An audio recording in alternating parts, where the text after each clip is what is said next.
I'm Jeremy. I'm AJ. And I can't give these away yet.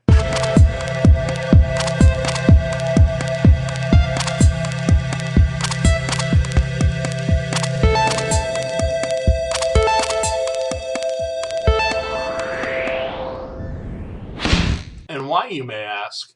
Well, our two winners did not send us their stuff yet, so we can't send these to them. So if you or someone you love, if you or someone you love is one of those winners, please let them know. And then we move on to our first story of the day, which is actually a throwback to that Roswell guy who we kind of shouldn't have made fun of because he kind of almost probably died. Boom. Yeah.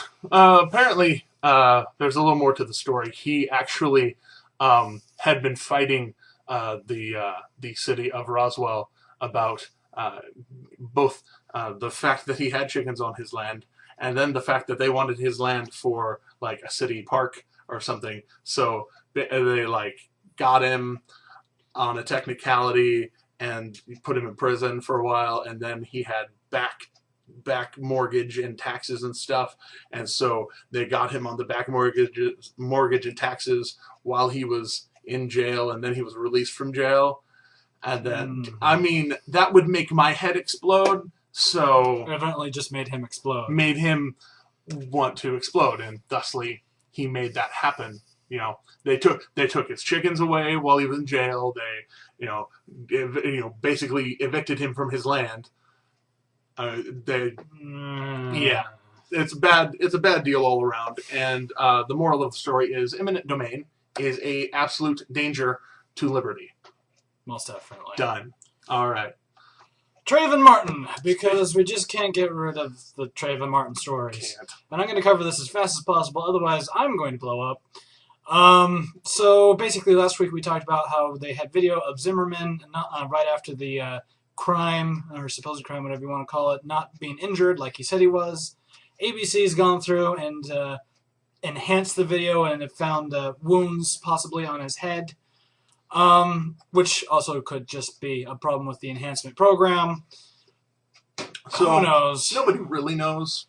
And, all I know is this is gone way overboard, way too far. The media's just blown this way out of proportion.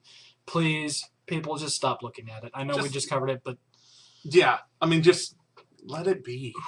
You know, let the courts take care of it. Yeah, and more importantly, just be sad that somebody died, and not the fact that he was black, not the fact he was wearing a hoodie, not the fact that people are making a mockery of it. Just it was a sad thing. It shouldn't have happened. Done. Speaking of being, should be sad for certain people being dead. Ashton Kutcher, the classy individual that he is, and has just signed a deal with Joshua Michael Stern, a director, and they are going to work together on a movie about Jobs. In particular, Steve Jobs. Which, as despicable of a human being as I find Ashton Kutcher, I kind of equally find Steve Jobs to be a decently better human being. I mean, he wasn't the best person ever, and Microsoft and Apple squabbled back and forth for decades about who did what first, when, how, and whatever with that. But most people use stuff that Steve Jobs invented on a daily basis, just because it's awesome. So I don't know. Not saying he's like Einstein or whatever, but let the guy rest in peace for a while before you start making a movie about his life. Too soon. Too soon.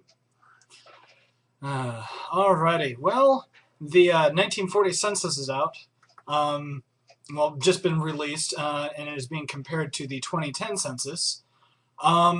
Main point we're getting from this is over in the past 70 years, education in college has jumped from 4.6% national average to 28.2%. As much as we rag on education and the fact that tuition's too much and that this, that, and the other, we are becoming more educated as a whole America, at least. I can't speak for all the other countries because this doesn't cover other countries. Right. Either way, we are growing in our intelligence. We're growing in our education. We're growing economically. Even though we're sliding down right now, it's not nearly, the 30s. Right. In my opinion, we just need to grow in maturity at this point. Nice. Anyway. Good point. That was not a pre-planned point, so that was actual surprise. Anyways, not surprised that you can make a point. I'm just saying. I'm surprised we didn't talk about it before. Yeah, right. So, speaking of surprises, Ireland, as some of you may know, is equally burdened by the recession that we have found ourselves in. And they had worked out a deal with the International Monetary Fund and the European Union that they would get money so that they wouldn't crumble, and thusly they would set taxes and cut spending and blah, blah, blah. One of their new taxes just kind of got announced and enforced very, very quickly over the last week or two.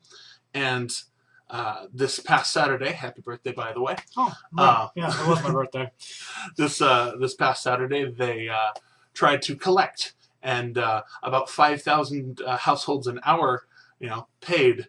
And even at that rate, only about half of the households in Ireland paid. The other half were very Irish and said a polite, "Screw you." That's right. A very polite, "Screw you." And so, people took to the streets, they're protesting, they're doing what people should do when taxed without representation. So I say, good on you, Ireland. Yeah, I still really like their the last little thing in the paragraph there where they say they want St. Patrick back because there's still snakes in Ireland. What up? Jumping a little bit, what is that, east? Across one of those little seas over there. A little strait or something. Anyway, Britain. Britain. Well, the UK has decided that they are going to be monitoring internet activity now. Of everyone. Yeah. To help protect people, of course. Of course. It is in the name of security and national safety. So the GCHQ, which is basically their version of the TSA for monitoring electronics, NSA. The NSA, right, has close enough. Anyway, no. So they're putting out things NSA's like budget is classified. It is vital that police and security services are able to obtain communications data in certain circumstances to investigate serious crime and terrorism and to protect the public. Red flag.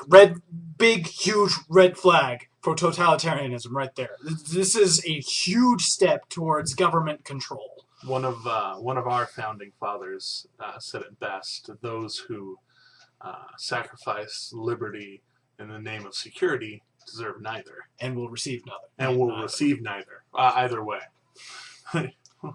But they're heading down a very dangerous road. For those of you who aren't up on George Orwell's 1984, check it out. It is about Britain in a totalitarian socialism. It's basically prophecy at this point. Yeah.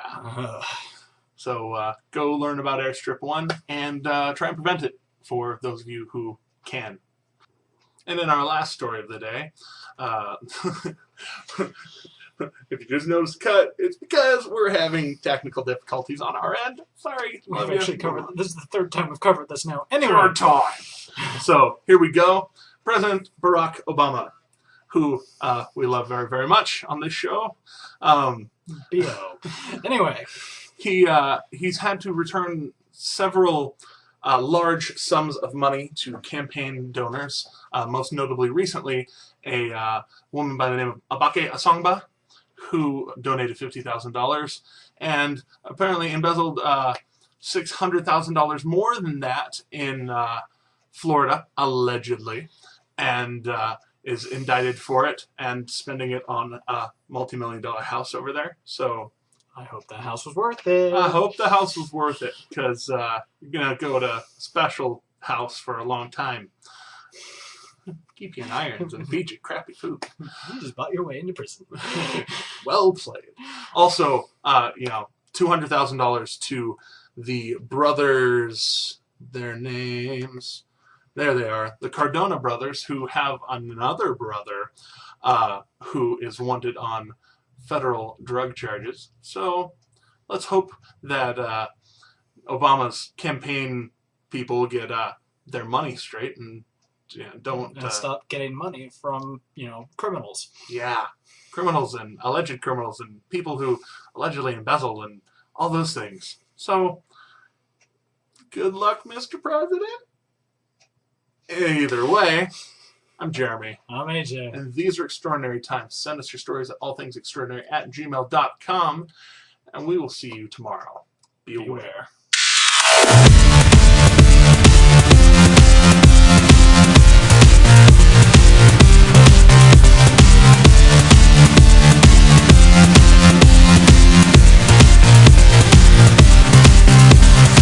We need a shave.